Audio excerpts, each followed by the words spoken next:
Hey everybody, welcome back, welcome back. It's Wholesale Hotties Live. Sharon-Lee Smith coming at you.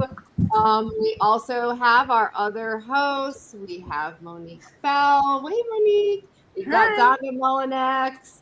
We've got Hi. Angie as well. And today's Hello. special guest, Kathryn Carlson. Kathryn, Hey, how are you? I'm everybody. glad you could join us today. Thank you so much for Tell us having me. I'm all excited to about be hanging out. you. Yes, I'm excited to be hanging out here with you. How do we get started? Can you hear Well, me? tell us a little bit about you. I understand that you are a loan officer. And what does that mean? What does a loan officer do? And how, like, this is ladies in real estate talking about real estate. So how does that get, loan? Do I buy a car with you? Obviously, we're talking about real estate, so not a car. So tell us about what it is that you do. All right. So I am a loan broker. That means that I have lots of different lenders. And it just so happens that all of my lenders are private capital groups, private individuals, family offices, things like that. So I can help if a real estate investor is fix and flipping and they have a consumer who needs like a VA loan or an FHA loan or something like that. I can help them on the other side with the consumer loans, but I pretty much focus on real estate investors. And then I can also in this context, but I can also help with business buying with like M&A and roll-ups and things like that. But in this context, I help investors get the lowest cost of capital and help them with their capital strategy so that they can do more and more business. Well, talk to us a little bit about that capital strategy. What do you mean by that? Sure. So a lot of the folks that we work with are in what they call creative finance, right? So our acquisitions aren't necessarily as straightforward as a normal consumer who's just buying a family home. And so there are complexities to the people that our investors are helping or the purchases that they are trying to acquire. And so we look at all kinds of different factors in which loan is going to be the best one for them, for that particular property and that particular scenario. And so with investors, oftentimes they'll have two, three, multiple properties that we can look at different scenarios and see how they all interplay versus just looking at one individual property. And so that's kind of where the strategy part comes in. Or if you are trying to acquire and do a different type of what they call exit, then if you are exiting differently and you have a different strategy, that might impact what type of loan you need. So all of the input, all of the factors, and then I help find the right lender for that specific scenario. So you have lots of lenders at your fingertips, you don't just work for Wells Fargo. No, and I don't work for any banks. I work for all private capital, and I have lots of different lenders depending on what someone needs. So if someone needs, they have a lower credit score, I might go to a different lender. If they are doing ground up construction, that might be someone else. And so, depending on what they are bringing for this particular time, they might bring different loans different times. And so, it might be a different lender. So that's where the brokering part comes in is I've already started working on all of these relationships and I just make it really easy for them to get the capital that they need for their project. So you're like a one-stop shop. Yeah, that is my goal is so that an investor, no matter if they are investing in co-living today and multifamily tomorrow and a business next week, that they can just come see me and I will help make it easy, frictionless, and as fast as possible. There are some actual things that have to take place, like appraisals and credit checks and things like that may be outside of our scope or outside of our, like, I can't control the timelines on all of those things, but I do as much as I can behind the scenes to help speed up the process, hold the borrower's hand, and help prepare them for what's about to happen and give them all the insight so they know and they're not surprised by any of the steps in the process, because it's amazing some of the things that I've heard that people get to closing and there are things that they don't know about their loan or about what's going on, or that that they just get caught by surprise. And so that is not how I help. I make sure that from day one they know what's going to happen and we walk them through it. And for those first couple of ones, like I said, hold their hand and make sure they feel really comfortable with it, because then after that, they get the confidence and it's easy for them to go from there. After that, then we're rocking and rolling and we're just doing loan after loan, right? So that's the goal, is to get it so that they get as much capital as possible. So then their money goes further and then they can go faster.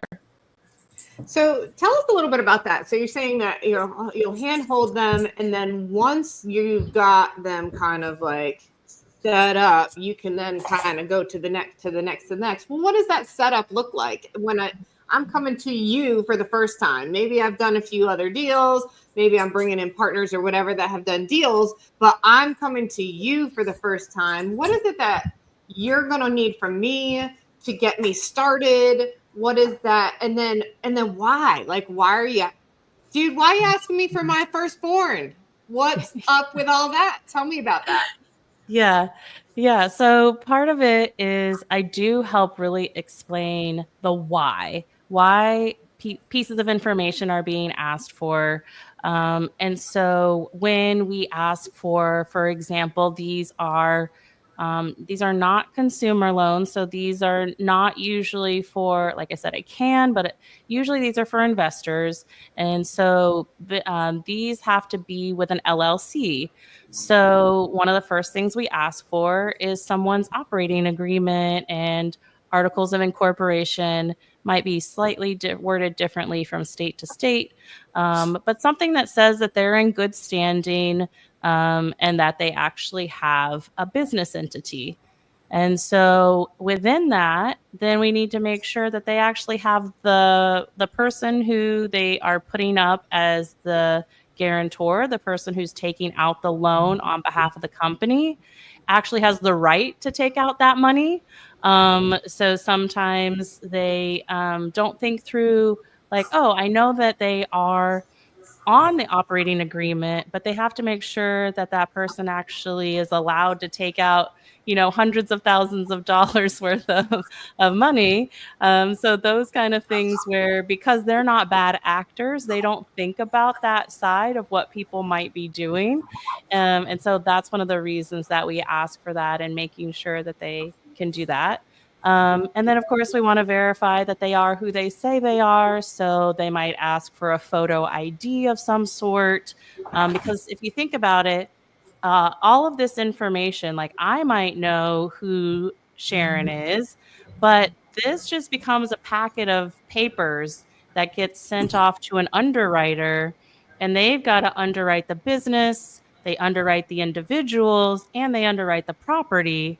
And so that's why, if you think about it, they don't know you from, anybody else. And so they have to verify that all of this information is true and accurate, and that the borrower is going to be able to pay them back. So that's a big part of it, whether it's an individual or whether it's a capital group. The whole point is people want to be able to get their money back in, however long it is, 10 years, 15 years, 30 years. So a lot of it is their due diligence on the front side to start a relationship that may be 30 years long. I've got some questions, Kathryn. One is, absolutely. We do fix and flips, and I know starting off as a newbie that's a fix and flippers might have a lot of questions on, like, how do I get my first loan on a fix and flip? Because some people want experience, some require a minimum of whatever. And can you let us know what your minimum requirements are as in the credit score and as in fix and flips for a newbie that's maybe trying to get a deal and looking for a loan? Yeah, absolutely. So, part of that is why I have different lenders. And so that goes to, well, if someone has a 620 credit score, then I can go to these 10 different lenders. But if someone has a 500 credit score, I might only have 2 or 3 lenders that will lend to someone with a lower credit score. Um, However, part of that strategy that we referred to at the beginning is, okay, is there someone that you can partner with who has more experience, right? That can guide you through the process and would be really helpful anyway, especially if you're new. And they are willing to be in an operating agreement with you. So there is a distinction in what we are looking for in a loan when it is a JV agreement versus an operating agreement.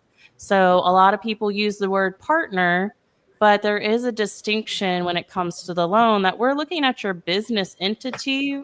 And so the JV partnership doesn't make as big an impact as the operating agreement does. And so that's where your partnership can really benefit the loan with someone who's done 5, 10, fix and flips, then you automatically get that because you're in partnership with them. Or if you've done 2, your partner's done 2, you have another partner, they've done 3. Well, now you get to combine all of that experience, instead, you have 2, you now get to say you have 7 when you apply for that loan. And so all of that makes it like the lender feel more secure. And so when they feel more secure about it, then they are more likely to grant the loan or to work with you or give you better rates. So one of the other advantages is one of the primary broker, or the primary capital group that I broker with, they have advances for fix and flippers who've done at least 10 flips. And so that can be really helpful when it comes to the cost of capital, because if you're going to get someone in like a private money individual who's like a gator for that creative finance group, if they're going to come in at a much higher rate of return when they partner with you, if you can get the most amount up front and get advances as well instead of draws, that can really help your budget as in the amount of profit that you make on the backside. So things like that. There's different lenders have different requirements. So that's why sometimes it's tricky to give one answer. That's why I was, trying to give the whole picture of it. Right. Really is what we're looking at is your operating agreement and not your JV partnership. When it comes to credit scores, that's again where we would go to different lenders. But oftentimes they're looking at above 600 is preferable, but we can find people who will do anything usually in the 500s and above. But the higher your credit score, usually the better the interest rate that you'll receive. And one of the things that we do is we have one person who says, you know what? I raise my hand, like I will put my name, my credit score as the personal guarantor. And so when they do that, if you have a 620 credit score and they have an 800 credit score, we can base the loan based on their 800 credit score. So that's where the power of the partnerships can really come into play. And that's what I help walk people through when they're trying to decide how to set up their business and their organization or how to apply for the best loan for them. That sounds great. Thank you. I think that helps a lot of people getting into real estate and trying to figure out their way, because there's so many different avenues in the real estate game, and fix and flipping is definitely very popular. And having somebody like you to guide them through that process can really save them. Because if they come with a deal and you said, this doesn't make sense, you're kind of a second security set of eyes on the deal to make sure they are buying a good deal, which is great. Yeah, because because a lender is doing their own underwriting. And so they're going to ask questions and they're going to be like, okay, tell me about, we're going to have an appraiser come out, but like, what are you saying the ARV is going to be? And so a lot of it is initially the input from the buyer or the borrower. But then, we do our own due diligence, our own underwriting, our own appraisals, just to make sure that, someone might be like, it's worth $1 million and it's worth Right. 100,000. It's like, well, there might have been an extra zero in there, so we'll, something like that. Right. Thank you. That's great. Yeah, that's great. It's great for people to know, and it doesn't hurt them to reach out to you just when they are looking at deals or learning how to do this, because you can definitely help them through that process. And when they get the right deal, they'll definitely feel good about that, getting that reassurance. The first one sometimes with folks takes a little bit longer because I'm explaining why we do something, why we need something. We're gathering information for the first time. But after that, it's still the same people, it's still the same operating agreements, it's still the same business. And then the same procedures. It might be different for a fix and flip, slightly different than a DSCR, but they're starting to get familiar with the process, that they're going to be asked for information, they're going to sign documents, and it becomes more familiar, and then they gain confidence. And so it becomes easier, faster, each time. And then the other thing is we only have to underwrite the property versus having to underwrite the business, individuals, and the property. So that helps speed up the process for loan number 2, loan number 3, and so on and so forth. And is there at a time where you have to like do another credit score check every so often? Is that once a year? Is that each deal? How does that work? So as long as we stay with the same lender, and each lender will have a slightly different policy, I think it usually is no sooner than like 90 days. So even if your credit, if you get that, it'll be, you have it. If you get multiple loans over those 3 months plus, then they're not going to pull your credit every single time. I've got someone applying for 3 loans just this week. We're not pulling their credit every single time. We just need to build one file, one profile, on them, and then they can do repeat business. That's No, great. no less than 90 days as a minimum, but it could be longer. And then if they decide to hold the property and roll it into a DSCR loan, what are they typically? Those are like 70%, 80%. What are you finding on those? Yeah, so same thing. We're going to take a look at the credit score and the experience. And so you could, depending again, the credit score is going to help you a lot, but that is going to get you up to that 80%, maybe 85%, something like that. But most people usually fall in that like 70%, 75%, maybe 80%. So with most credit scores, I think I mostly see 70 to 80% of the now ARV versus the purchase price. So when they come with the fix and flip loan, that's the, where people are looking at different numbers. So with a fix and flip, you have 2 parts. You have the purchase price and you have the renovation. Right. And so the purchase price, let's say for nice round numbers, it's 100,000. And if you get 80% of that, then you could also still get potentially another 100,000 in renovations, like 100% of that covered, if all of the other underwriting makes sense, right? If it's going to sell for 500,000, then there's lots of equity it makes sense. It's a good lend. All of the numbers work out. But if you're only going to sell it for 210, then you might not get as much. There's just not as much of a spread, right? So we help on the fix and flips. We're going to look at those two components, the purchase price, and then usually it's 100% of the renovation.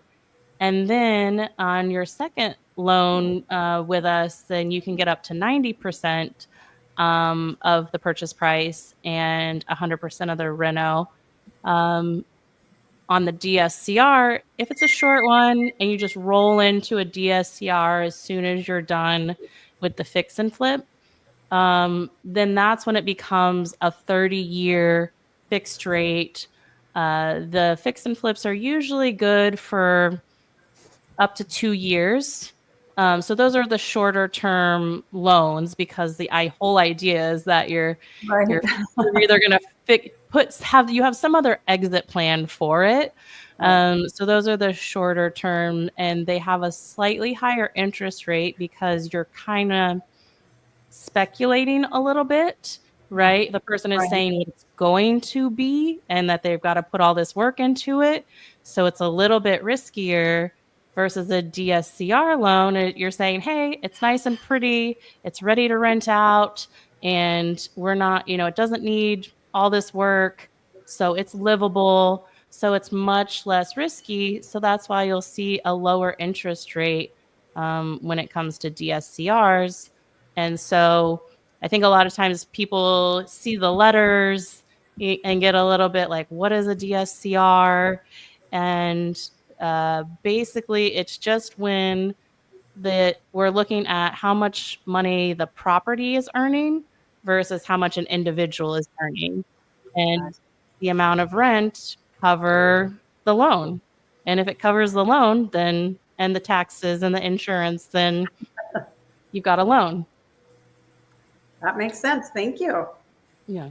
And you mentioned, Kathryn, that a JV agreement, is that something which is a joint venture agreement, is that something that you provide, that type of agreement? Or do you just kind of let them put their own joint venture together agreement? Do you have a form or a template or something to use? So we don't. We are mostly collecting the information that people have already done. They've already, got their partnerships. And so we don't actually need the JV part. We only need someone's legal business entity. And so that is what we are looking at, is like we're verifying that they have a business in good standing and they can actually, the person who's guaranteeing the big portion of the loan is actually allowed to take out the loan. So those are kind of what we're actually looking for. We don't need we don't need the JV part. Okay, got it. That's great to know. Also, you talk about creative financing and how you have different ways that you can creatively help get investors qualified. Is the lenders that you work with, you have a big enough, do you have a big pool that also utilizes maybe the business bank statement loans? Oh, yeah. So there are different ways that if someone does have a business that they want to show 2 months worth of their bank statements and verify their assets, then we can go that direction. We can also do loans where you don't have to verify your assets, but then they would ask for reserves. And so reserves are where they say, you know what, we don't want to show any of our financial backup to this or our personal statements, but what we'll do is we'll put 6 months of the rent into an escrow account, just so you know that if something goes wrong, we'd be able to pay you back on this loan. And so there are options to do like a reserve account or in an escrow if you don't want to submit documents. So there's a few different options if people don't want to show us bank statements for some reason. So a lot of the times I try to let people know there are ways where, because it's a DSCR loan is the most common for a lot of investors, they are either building their portfolios up, whether it's for their tax strategies, whether it's for their active income. But a lot of folks like the DSCRs because they don't have to show a W-2, they don't have to show any of their other income. It really is all about the business and that property, and we don't have to get into their taxes, any of their personal stuff. We try to keep it just about that business, that property. So less paperwork, which is super nice, right? Yes. We want people to submit the least, like we want the least amount of paperwork. If we don't have it, we're like, don't send us just your whole Dropbox full of like 500 different documents. We're just like, we'll hand select and we'll tell you exactly which ones to send, and we don't want to have to like worry about any of your stuff with your personal information on it. There are ways that if you are newer, if you feel like you need that to support, of course, we have those options, but there are loan options that don't require it. So if a property goes into like sort of underwriting, then you hit a glitch and something's not working, you act as a liaison and say, hey, this isn't working because of this, let's pivot and let's spin it this way, or let's or pivot you to a different lender, or you have ways so we're not pigeonholed into one and, oh, sorry, you don't qualify, you're out, see you later. You're going to keep working. Is what I'm hearing. Tell me if I'm wrong. You're going to keep working over and over and over until you find a loan that will fit into whatever niche or creative financing is needed for that particular individual. Is that correct? Yeah, I'm not always good when someone just flat out says no and doesn't actually explain why, right? Like if they don't have a good reason behind it, then I'm like, I think that we can find a way. Like, what is it that you're saying no for? Is it something that we just need to go back to the borrower and clarify? Is it something that, because they're getting asked a lot of questions. It's like, did they not understand a question and so they didn't answer it, let's say, correctly? Then that disqualified them, something like that. So how big of an issue was it? Is it something that is it a hurdle we can overcome? Maybe it causes a couple of days of delay, or is it really insurmountable? Like we find that they have been doing fraudulent something on their accounts and they have committed all these crimes and, something like that, where they have a lot of financial crimes or, things that maybe we're just like, no, like that is not someone that we are going to lend to. And so it really can, varies from like they checked the wrong box to they are out there, using this, we see sometimes where they'll put someone in a majority position on the operating agreement, and let's say bad actor, the bad guy who is committing the like fraud essentially and has all these like financial crimes, they'll put themselves in a really junior position, but they'll put the good person up and be like, oh, look how great this person is. Don't pay attention over here to the person behind the curtain. And so that's why I tell people like, hey, that's why we ask for like everyone's ID, because we've seen people get taken advantage of. And so like people know that they are not the bad actors, but we have seen scenarios where people get taken advantage of. And so some of these hurdles that people feel like they're going through all come from somewhere, from someone. And a lot of times it protects them. It protects their business, because you don't want someone like, I know the name of your LLC. You don't want me to be like, oh, hey, I'm Kathryn. I would like to take out a $500,000 loan, and this is the LLC name, right? It protects you as well. And so I try to help people understand from the other side that this helps them, and it helps make sure that everything is above board, but it can be a lot of steps, and it's not difficult. It's just lots of little things.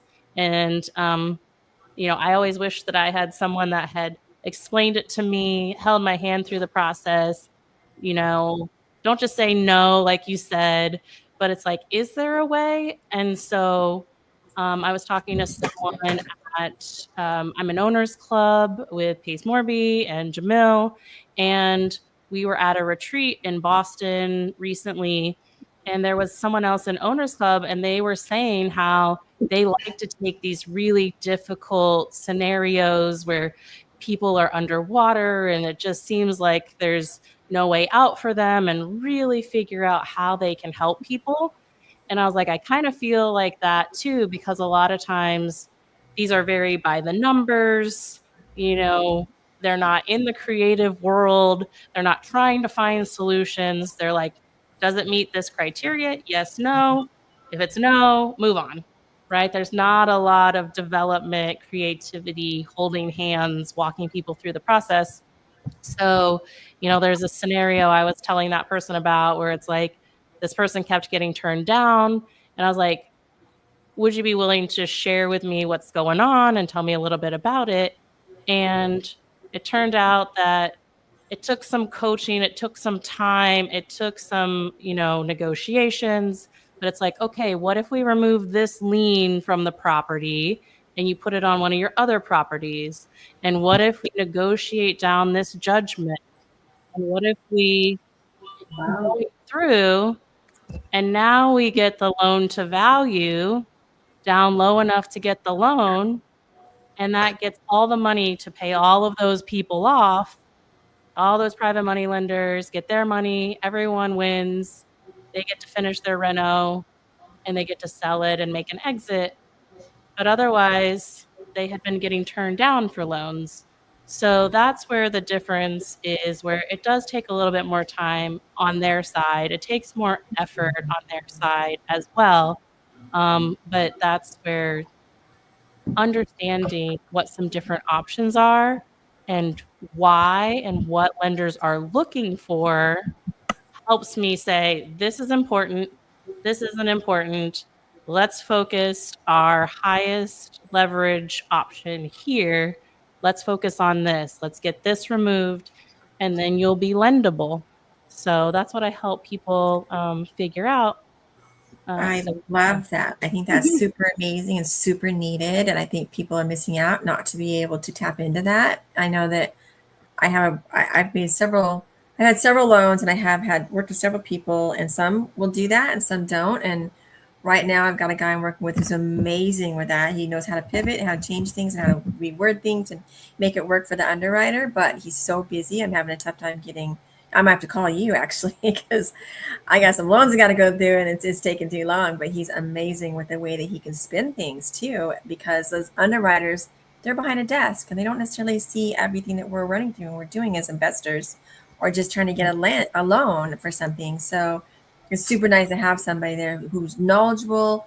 That you understand that whole back end component and how the underwriters work, what will fly, what will not, and then how to kind of turn it around and say, hey, well, maybe I put a word in the wrong place and it should have been here even. So it could be that simple even.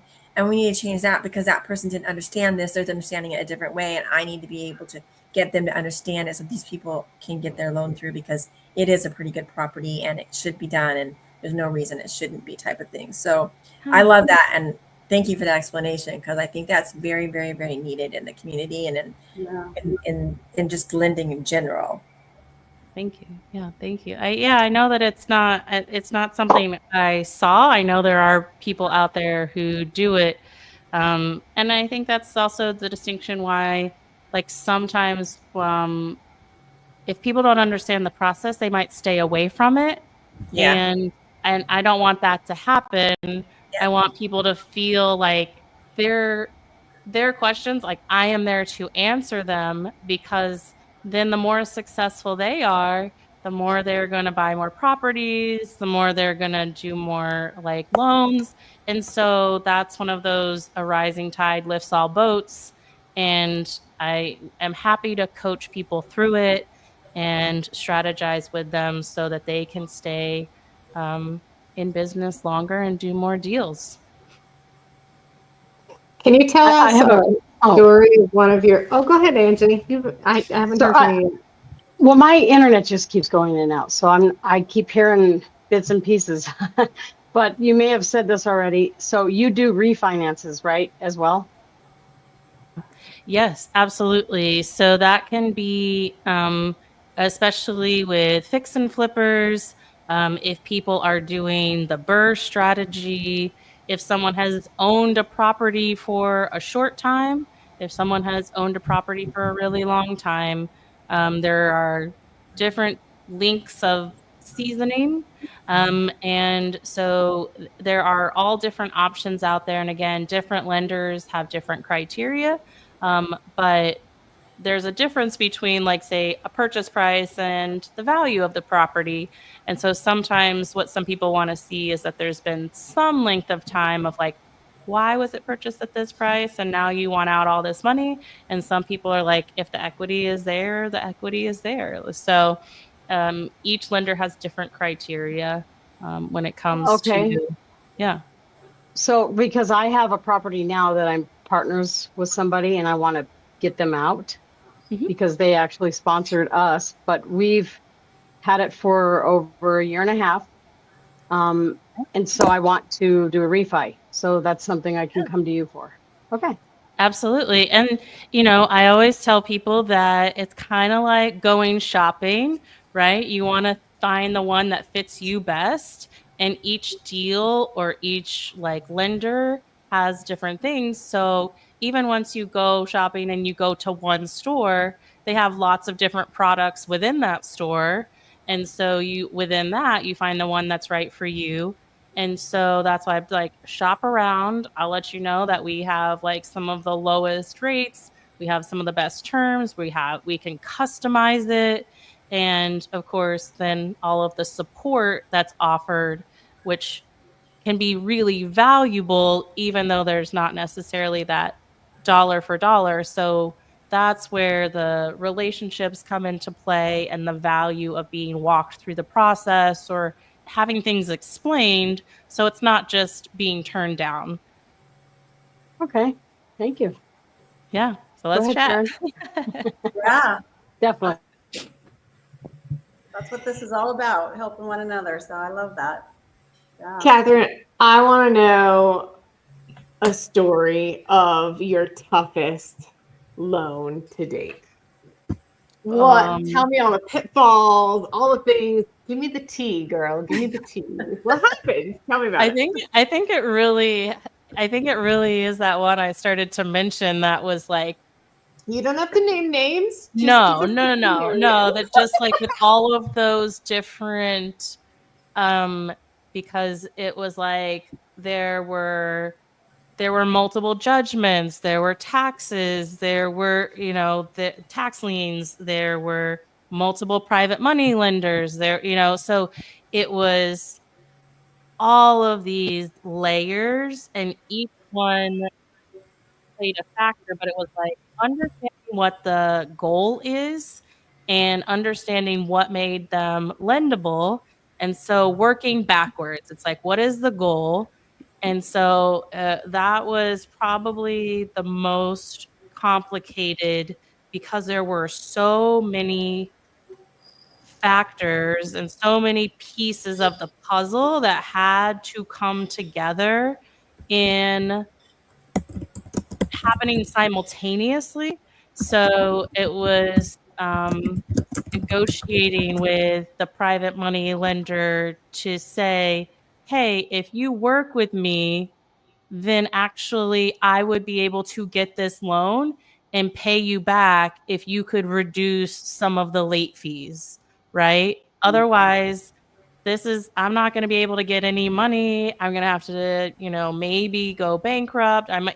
This is going to go way worse, but you will get the majority of your money and your late fees if you could just work with me a little bit and reduce some of those late fees. So that's like one of those factors where the the private money lender has to be willing to do that. Same thing, negotiate on some of the judgments. The same idea where it's like, hey, if everybody reduces just a little bit, I can get below this 65%. I can get a loan. Once I get a loan, I can pay everybody off. And then there was sometimes what people will do is they will cross collateralize on a property. And so that was happening in this scenario, that there was a lot of debt that wasn't actually related to this property. And so it was like, hey, is there a way that we can put that on another property that you own? Or, that property is coming up for sale. Are they, now that the reno is almost done with it, are they willing to take that off entirely because it's about to go on the market? And so working through things like that, like, why is that there? Does it have to be? Can this over here be negotiated? And so what, like, encouraging them, because that's a lot of work, and there can be a lot of guilt or shame or things around it, and just encouragement of like, keep going, you got this, and coaching through it as well. But that's been it takes a long time, but it's really awesome to see when they get to the finish line and can see like all of this hard work pay off, and they actually can make good on the promises that they made because they're trying to do the right thing. And so I'm always going to help people who are trying. That's awesome. Yeah. Tell us what's next for Kathryn Carlson. So many things. Starting to look ahead to 2025, right? And Yep. I have joined a mastermind or a coaching program for private money capital raisers. And so one of the elements of being that one-stop shop, that I would love to partner with someone who is a capital raiser for long-term. So I know a lot of folks who will do transactional lending. I can help with transactional lending for large deals up to right now. We've done up to 55 million, but I tell people I'm always willing to try for more. And then, so feel good with that double close, EMD, things like that. Anything that is short term. Got a lot of folks who love to lend on things that are 6 months. And so really where the gap is, where I feel like I could really bring more value, is 12 months, 18 months, maybe even longer, with something that has an equity pledge, or something that has, even if it is for debt, some projects are beautiful, large renovations, like luxury homes, things like that. And so they just take longer to do it right and to get it sold. And so not every project can be completed in 6 months, and it can still be a very viable partnership for someone who wants to lend. And there's kind of that gap in that sense, where I need to learn now, until I can find somebody who does it. I need to learn that private capital raising. So that's next. And then I am talking to someone else about what it looks like to go into a project with multifamily as a GP, potentially as a key sponsor. And so being the key GP, and a big component of that is capital raising. So there's some elements that are enhancements, building upon all of this with capital, and exploring multifamily in 2025 and exploring capital raising. Nice. Awesome. And a lot of that has to do with teaching people too. At least in my experience, like teaching people. Yes, you have your 401k or IRA that your company has put aside, but man, you can take that and move it into a self-directed IRA, a self-directed 401k, a solo 401k, all these things, and use it with Kathryn to Right. lend and get better, bigger returns, just the standard, S&P 500. Yeah, and I think the other thing is there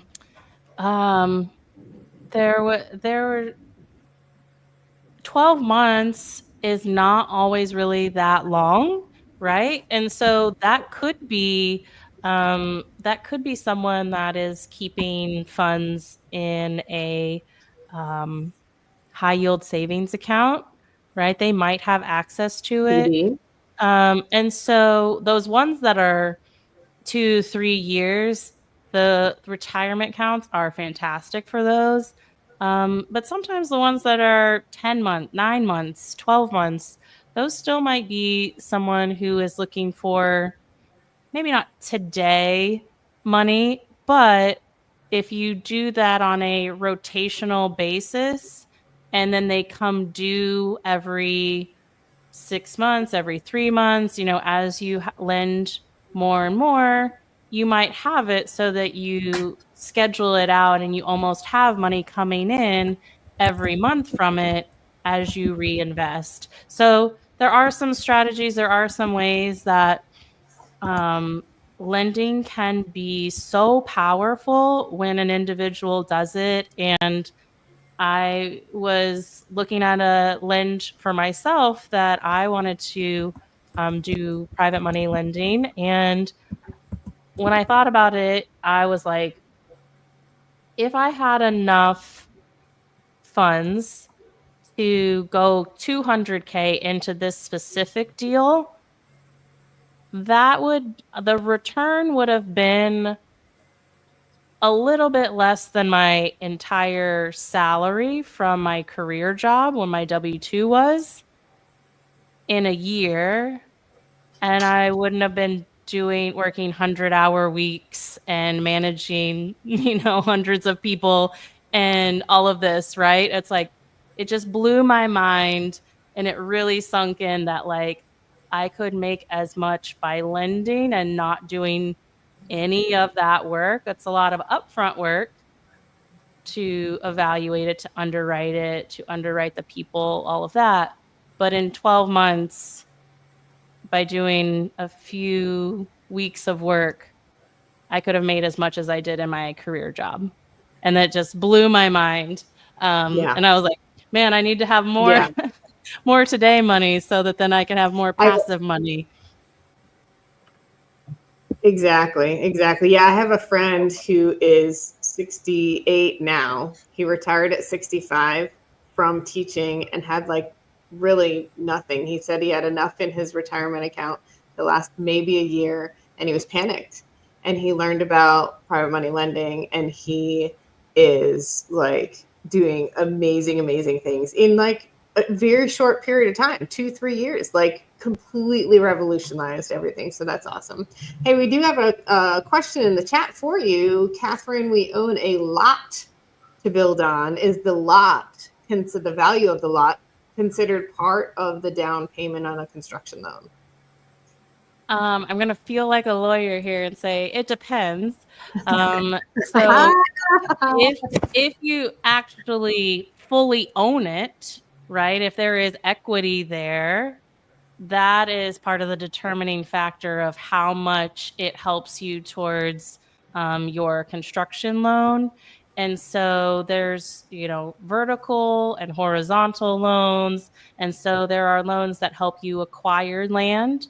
So it depends on, how much of that land you own and how much you owe on. And so that's where part of that. But in essence, yes. And then what happens is when you have that ground up construction loan, then the value is starting to rise. And then you start using that to pay off the loan that you used to buy the land. And so one starts paying off the other.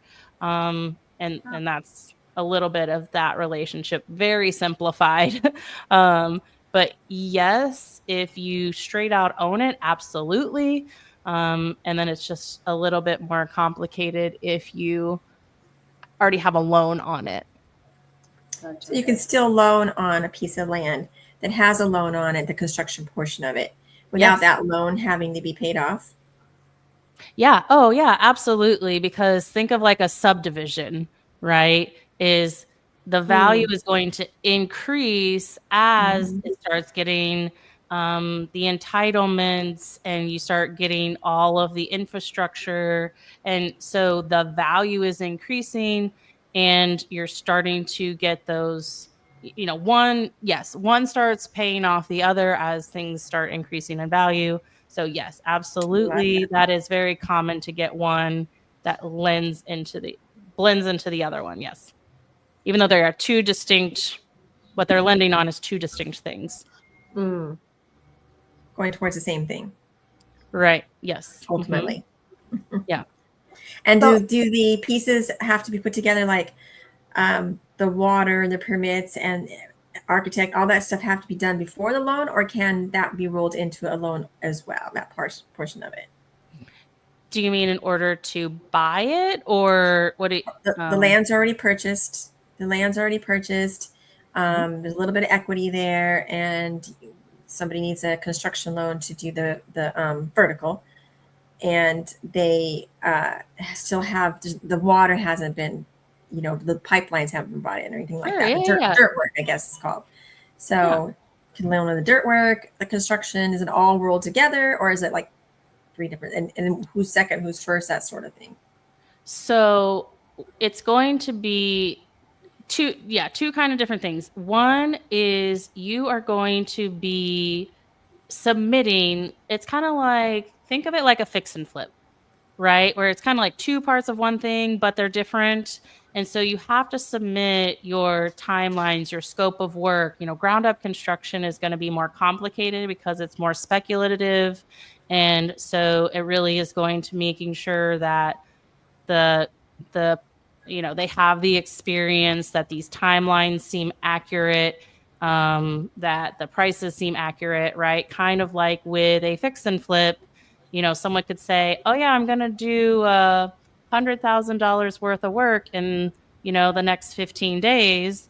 And a lot of people are going to be like, no, you're not. Like, they know that that's not a realistic timeline for that amount of work in almost everywhere. Now there may be something, but there's certain things where they're going to underwrite it and say, I don't think that, like, please come back to us. Like, we think that this is going to take longer, whatever it is, or they don't know that there's enough, the quotes are too high, whatever it is. And so it's really submitting that timeline, project, scope of work. There's a whole lot more that can go into the construction ground up, because right now, there's just a piece of land. So, well, I know with the big speculation, Trump coming into office, land is going to start becoming the thing these days again to buy for the builders and sell to the builders too. But I don't know. I sometimes I wait and see what's going to happen. Sometimes there's a lot of stuff going on with like what could happen. I'm very much a like wait and see. Some people are saying like interest rates are going to go down. Yeah. My personal, my capital group has said that almost nationwide interest rates are about to go up almost half a point before Christmas.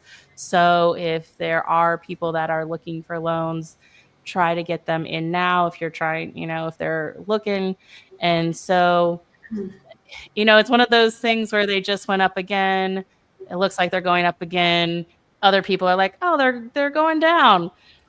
I'm like, I don't know. I'm just going to go exactly with what these people who do it professionally are telling me, and I will give you the best information I know, but I don't try to speculate because it's just too much. Yeah, I've heard all kinds of things recently. Yeah. So, Kathryn, one quick question on that building, on a new construction loan from ground up. So you said it's similar to the fix and flip. So then after a length of time, like a short length of time, like a year, then they have to go ahead and refinance that property out if they're going to continue to hold it? I believe that that's essentially what they're doing, and I have not done the ground up construction. I have quoted a few people on it. We've walked through the process, and so that's my basic understanding is that essentially because the value increases, that's what's helping you one pay it off and refinance, right? Yeah. Okay. Thank you. Anything else, ladies? Or audience? Mhm. Yeah. Awesome. So, Kathryn, can you tell our audience how they can get in touch with you and what they need to bring you as far as deals? What's your favorite thing to fund, and all those things? What can we bring to you? Well, thank you guys so much, or ladies, for having me on the Wholesale Hotties. It's been really, really fun. And, it's something that I think people have so many questions around loans, and Absolutely. it can be so situational that sometimes it is challenging to give one answer. And so, really, what I ask for from folks is if there's someone that has questions, that is an active investor, and they are doing deals, if there is a way that I can help them reduce their cost of capital and get lower interest rates or get more funding, and that helps them grow their business, that's what I would love to help them do. And I also help people who it might be their first time as well. And I want to see them grow into becoming that investor that is getting a loan every month, or that is, maybe doing like this one, like 3 loans this week, and helps them really scale and grow and hopefully become either their active or their passive income. So I love working with active investors, visionaries who are, busy, really, maybe I say like show up messy, and you can help like just dump all your information in your files. I'll make it organized pretty. I'll be everything that the loan processor is going to ask you for. I'll make sure you know what it's going to be ahead of time. And so just start dumping it in there, and I'm just like, we'll just do a visionary package, make it all pretty for you. And then when the loan processor says, hey, do you have this? You're like, yeah, I do. Boom, send, and then you can feel really confident and really make that loan go faster. And you don't show up, don't show up to closing. And then they're like 2 days before, oh, by the way, we just now looked at your operating agreement, and this does, they find the problem because they just now take a look at it.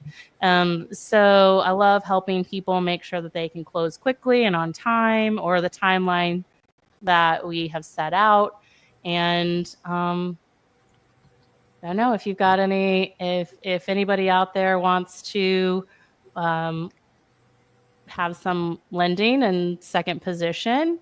Part of it is that I see all these loans come through. So we've done a lot of the due diligence and know which ones of these are repeat investors. We've done the background check.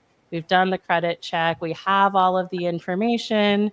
So if there are any lenders that are looking for places that they want to help support other investors, we can talk about what that looks like too.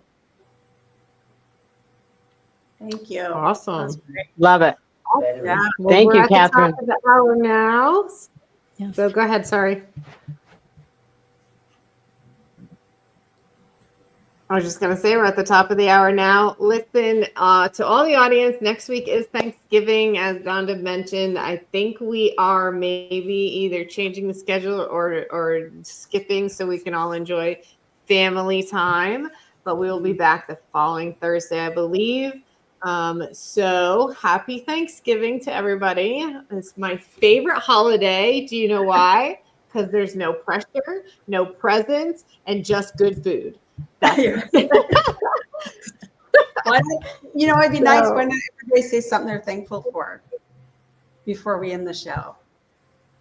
That's a wonderful idea. So for myself, I am really grateful for, and it's mushy, right? I'm really grateful for Donda because I have been dying for this venue for months, maybe years. And I've asked other ladies to join me on a podcast and do a thing. And then one day Donda said, hey, do you want to do a ladies podcast in the chat? And I texted her right away. I'm like, yes, let's do it. So I'm like, so this is so exciting and fun for me. And I've just enjoyed every minute of it. So Donda, I'm grateful for you.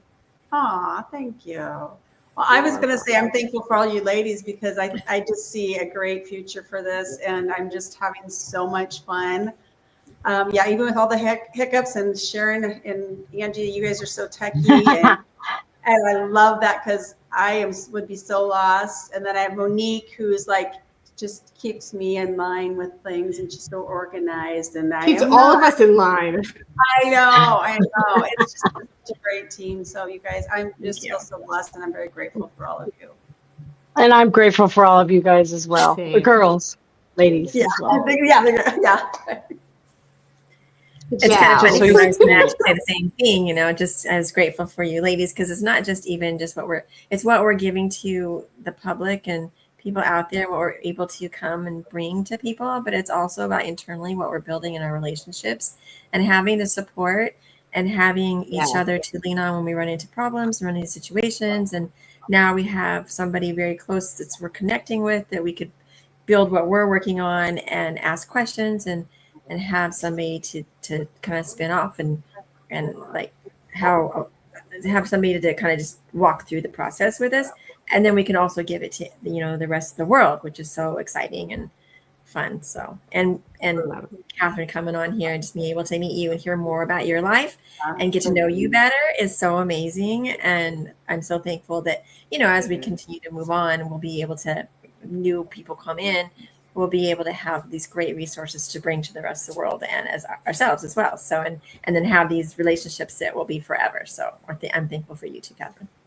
Oh, I'm very grateful for just the collaboration, right? And I think that is something that is so special and so unique. And there really is this people are still high achieving and they're competitive, but it's not necessarily competitive with each other, right? And it's very much how can I help? And we are all on the same growth path where it's let's figure it out. We're okay with saying what we don't know, and that someone out there is going to help us when we extend a hand. And I don't think that is something that you find everywhere. And so it's definitely something to recognize and realize how special it is. And so I just love all the uniqueness, all the talent, and all the collaboration. So thanks, y'all. I really appreciate y'all. All right. Thanks, ladies. Happy Thanksgiving. Happy Thanksgiving, everyone. Have a good night. Thank you. Thanks again, Kathryn. Appreciate you. Good night. Good night.